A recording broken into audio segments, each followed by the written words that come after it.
Do you see my screen? Okay, I perfect. know. All right. Well, welcome, guys. I'm going to make sure that everybody is muted here real fast so we don't get any background noise here. And sorry, our host is noisy here for a minute. But starting out here, guys, thanks for joining us. And as a reminder, every Monday night we try to offer different topics and different areas that may be important for people to help learn about just education to help them know maybe ways to deal with certain topics. And I feel like this is kind of a big, broad topic that we kind of, said ADD, ADHD, autism, they all kind of fall into that same, talking about brain health. And I want you guys to know, though, we only have 20 minutes, so, we don't have time necessarily to go an hour-long conversation about any of these. So we're just going to kind of talk through these things. And if you guys have some questions at the end, feel free to ask them. So, all right, guys. So starting out here, just again, brain health. That is what we really need to be conscious of. And I think you guys will find a lot of this information to be helpful. Some of it, yes, you may know, but I feel like there is so much power in education. And the more that we can learn, the more we can help ourselves, help our families, and help each other. And what we want to talk about tonight is finding drug-free approaches to helping with some of these, again, very, very important topics. And when you look at just at the beginning here, the very first one there, ADD, ADHD, 9 million kids this affects. You get into autism. 1 out of 13 kids now is autistic, learning disabilities. Look at Alzheimer's and dementia, how it is estimated to grow 30 to 50% over the age of 85 by the year 2050. Like, this is continually increasing. 1 out of 4 have a mental illness, depression. Look at the numbers, 20 million, anxiety, 40 million. 1 out of 10 people are on an antidepressant. We see these things, and I think that we're almost becoming, as a society, thinking that this is normal. And that's where we really need to draw attention to that this is an issue. And there's a lot of things that we need to know that we can do and look at to help from other angles and aspects besides what we may know and what we may have heard. And that's what I want to bring to you guys tonight, is some of this information. And, when you think of your brain, it's kind of interesting that our brain is actually about 60% fat. So you're going to hear me talk about in a little while here the importance of omegas, fatty acids. You're going to hear that several times tonight. But think about that. When your brain is made up of primarily fat, what is going on in there? Did you guys know that actually one of the areas that is most open to absorbing chemicals is anywhere that you have fatty tissue? So if you think of your brain being 60% fat, think of how many chemicals can be absorbed into your brain. That's a primary target for absorption of chemicals. So when we look at some of the causes of where do chemicals come from, again, this is a great book. If you guys have never heard of this one, it's a great approach to learning some more about these topics. But think of the air around us. There are certain things that we cannot do anything about, our chemical exposure to air. But we have to realize that there are things going around us everywhere, pollutant-wise, pollutants from Asian countries, and how their lack of regulations is so different when it comes to air pollution than ours. Think of the medications, the things that go into our water, and what happens when that gets into our bloodstream. We look at our food and how it's changed so much, our genetically modified foods, our nutrition, and how it's changed so much from, this one just says on here 1980, but this has been a serious issue in how so much of that processed food is what is turning our diet into a much more high inflammatory diet. So when we have a higher inflammatory diet, that is going to be creating so much more imbalances, including what's going on with our brain health.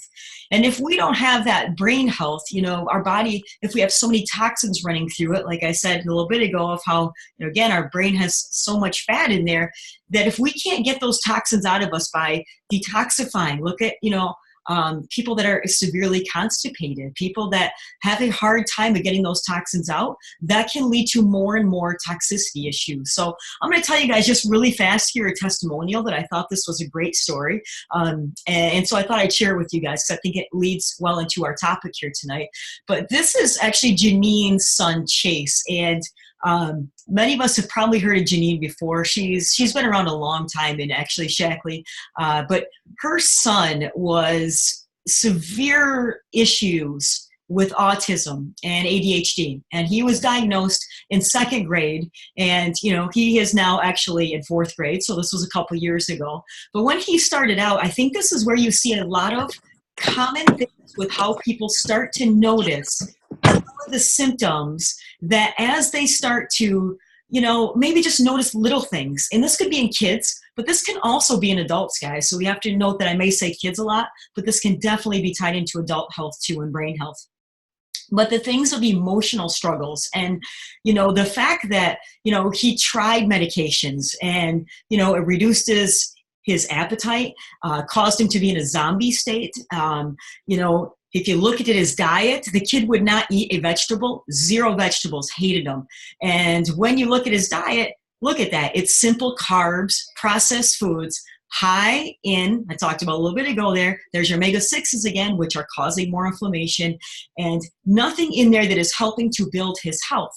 And I think that you'll see this in a lot with people that have these common tendencies of looking at not their diet, but instead they jump to a medication. So this was 6 months later. It took him about 3 months that he completely changed his diet, went into getting on a supplement program. If you look at some of the things, that we hope to see, obviously, for example, what's happening at school, advancing in his school, helping to learn better, and the fact that he could handle how to deal with stress. That's a big change when we don't know how to be able to handle situations, especially as a kid. It can come out in so many different ways. So if we can start to make, some of these changes that you might see this and be like, oh yeah, that's common sense. But you know what? For many of us, it's not. Some of this education has totally gone away from, let's look at our diet. Let's getting back to basics. Let's look at how we can add in nutrients that can help build health versus going straight to medication. So these are some of the changes that they did for their son, that they said it was amazing, the difference night and day over that 6-month time period, and still today, 2 years later, doing amazingly well. That's still not on any medication, actually living off, just making more healthful choices. So, look at just basic, going from frozen waffles and pancakes, which remember I mentioned, simple carbs, to adding in things for breakfast that had protein and fiber and keeping glycemic levels more stable. Instead of drinking pop, drinking water. Incorporating vegetables, antioxidants, getting more of those into the diet. Choosing meats that didn't have as many hormones and possibly additives, and going to organic. And also food allergies, we're going to talk about here in a second, are huge. So, and also getting good purified water. So when we look at a healthy brain, these are some things to note. Rest. This is a big one. In kids, average 10 hours of sleep. Teenagers, at least 9 hours of sleep. That doesn't happen very often. And when you're not sleeping, that is the prime time when your brain is rejuvenating itself. So we need to sleep. We need to move. We need to exercise. So, if we have kids that are very inactive, and again, even adults, that leads to less going on in the body to create movement. Remember, if we're not moving, oftentimes that can be a side effect of what leads to constipation. If we can't release those toxins, remember we talked about how those can build up in our brain. And also looking at, again, trying to figure out how we can get more and more nutrients that can actually enhance our learning and our ability to concentrate. And this is just another one that I think is very interesting, that, again, nobody thinks about how the chemicals around us relate to our brain health. And again, I'm going to say this again because I think this is very, very interesting, that chemicals we're exposed to are attracted and stored in fatty tissue, which then is primarily leading into what is your brain is made of, 60% fat. I want you guys to remember, that's why I'm saying it again. So if you think about cleaning products and all the chemicals that are in there, they say that the average home has over 62 toxic chemicals that are listed on no label. And you've got those chemicals continuing to build. And over time, what happens? It can definitely be related to noticing people's moods changing, emotional instability, things that we might relate to saying, here's a medication, versus no, let's try getting rid of some of our chemicals and see what happens. And actually, it's kind of interesting if you didn't know this. Obviously, we're going to bring in some Shackley products. It's a great natural option.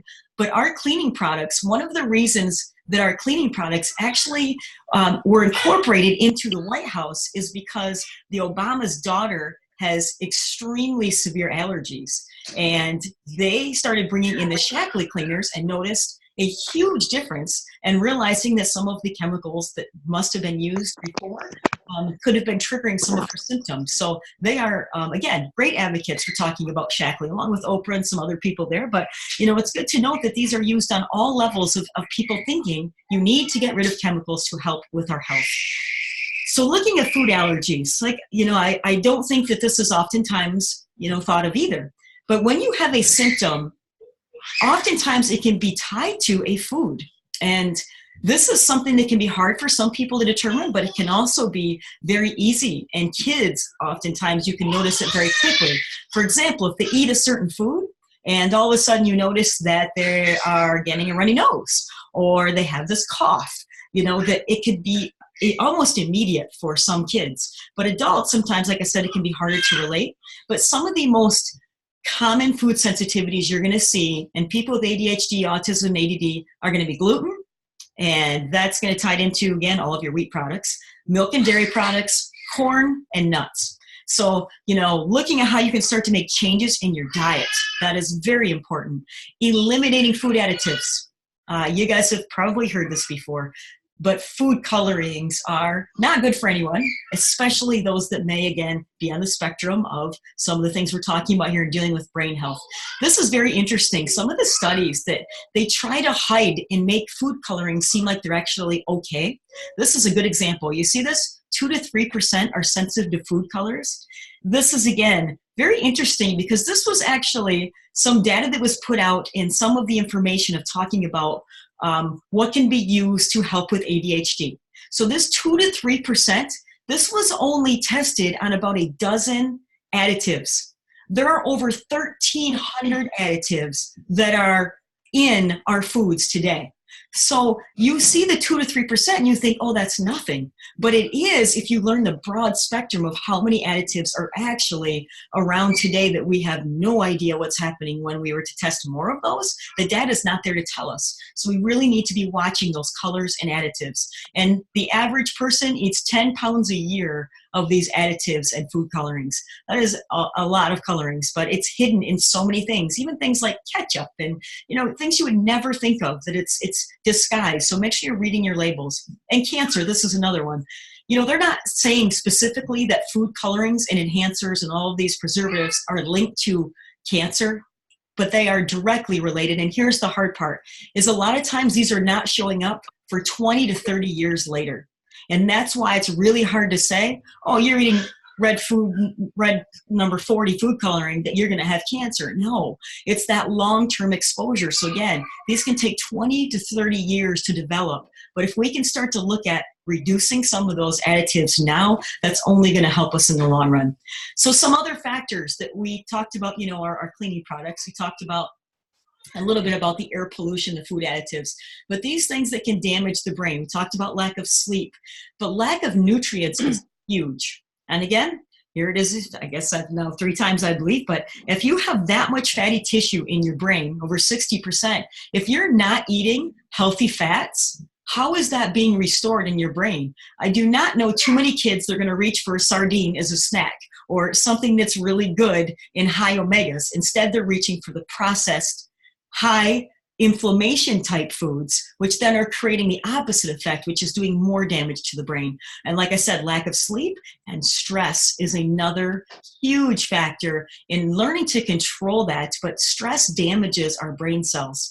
And then we talked about at the beginning a little bit of Alzheimer's and dementia, that we're seeing a huge rise in that. And part of that is because of how our body's dealing with those cortisol levels rising, that we don't know how to control that. So if we can learn some of these tactics that, again, seem pretty simple, but realistically, I guarantee that if we all looked at some of these things, there are some areas that we could look at improving for ourselves. Even if we don't have necessarily these conditions yet, what can we do to help make changes now to, again, increase our long-term health? So some other items are damaging to the brain. We have to mention sugar. We mentioned preservatives, colorings, additives. Sugar is huge. I don't know if you guys have heard this, but Alzheimer's is now called type 3 diabetes. So now we have type 1, 2, and 3 because sugar is a direct correlation of so many of the things that we are finding is going into our diet. Look at your breakfast cereals, the things you're starting your day with, primarily sugar. It doesn't even matter if it's something like bran flakes. If you look at the actual amount of sugar in there, I was just looking at a label the other day and it said 100% whole wheat bran flakes. But when you look at the label and you broke down the percentage of sugar in there, 20% of it was sugar. So how is it 100% whole grain? It's not. It's a labeling factor that really makes us deceived and just, it's deceptive in what's actually going into our foods. So look at your sugar. Poor digestion. This is also interesting. More than 95% of autistic kids have gastrointestinal dysfunction. And I thought that this was a very important thing to note. We need to be getting our digestive health as stimulated as we can to help push toxins through our body and excrete them. And here's, the pro-inflammatory diet, like I was saying, too high in omega-6s, too low in omega-3s, high in sugar, high in refined carbs, and oftentimes no vegetables. That's, again, extremely important for helping with looking at what we're building here for brain health. So, it's very common to say, okay, well, I need to find a medication.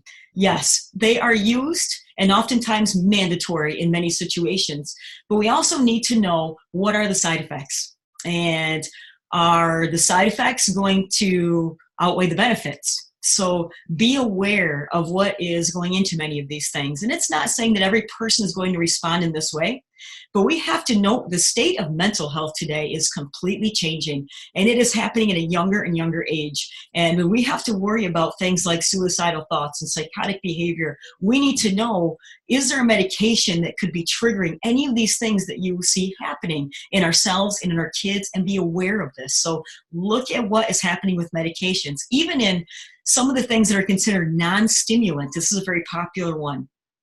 Strattera, which, and again, here's the same thing, guys. This is, something very easy to go and you try for somebody, but look at these things that can happen that oftentimes nobody would correlate this is actually happening because of a medication. So what can we do from a supplement standpoint? There are more and more actual doctors, psychologists that deal with mental health that are starting to say, hey, supplementation may be an option.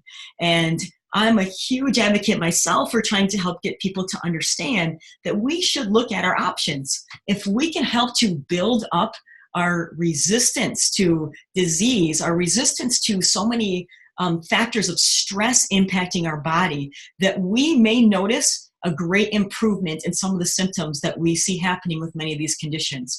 So especially these ones, GLA complex.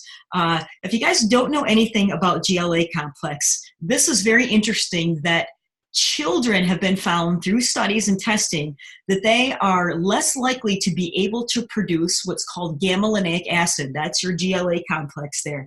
And that's the omega-6 fatty acid that is used to make prostaglandins. And prostaglandins, when you learn more about, again, the brain, 60% of nerve transmitters are in the brain, 40% are in your gut. So there's a direct correlation between your brain and your gut health. So if we can help to be incorporating the fatty acids, we're going to talk about probiotics here in a second, but things to help build that up, that's only going to create a better absorption of fats into your brain and into your body and help to keep things in better balance. So GLA complex, a big one. B complex, this is another one, looking at nerve transmission and getting that to be, noted that this is one of your primary water-soluble nutrients that's depleted through medications, caffeine, and a lot of the diets we see in people that have a lot of these types of conditions. Healthy gut. Again, we need to be looking at replacing a lot of the things that has now been deteriorated from our diets and from medication primarily. And there's your omega-3s, protein shakes. Again, look at how people are starting their day. Huge for breakfast and making people know you've got to have protein, fiber, and a low glycemic option, because you don't want to throw right away a spike into your body to create more of an imbalance, because it will directly correlate what's happening with your brain. So here's some just really quick options here of things that you could help to take for increasing brain function. And we're going to kind of walk through these in a little bit more detail here in just a second. But omega-3s. Omega Guard. Now, this is what we use a whole lot of because it's a complete spectrum product, guaranteed to be very safe. But when we look at brain health, anytime you can keep inflammation out of your body, that's extremely important, right? And it's in so many areas. Look at here, even eczema, colitis, psoriasis, migraines. So decrease inflammation. Omegas, huge for that. So finding a clean source to do that, excellent. Omegas, here is our Omega Guard. So finding a good source of omega-3s to help replace what's depleted in your from your high diet omega-6s, that's a great option. For kids, this is another option, is a chewable form. And kids are developing trillions of neurons all the time, especially as they're developing their brain, as they're growing. So again, getting kids to be on a high quality DHA supplement, again, this is a great one. It's a chewable form, especially for kids that can't swallow. But I need to make sure you guys do know that all fish oils are not the same.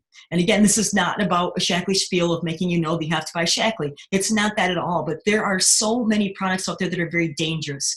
There was a few years ago, this was back from 2010, that there was a company that was actually basically crushing up fish, putting it into bottles, and all these companies were slapping their labels on the bottles. And there was no trace actually of omega-3s found in any of these products. And the sad thing is, you guys probably know some of these brands, Nature's Made, Now, Nature's is very popular, common brands.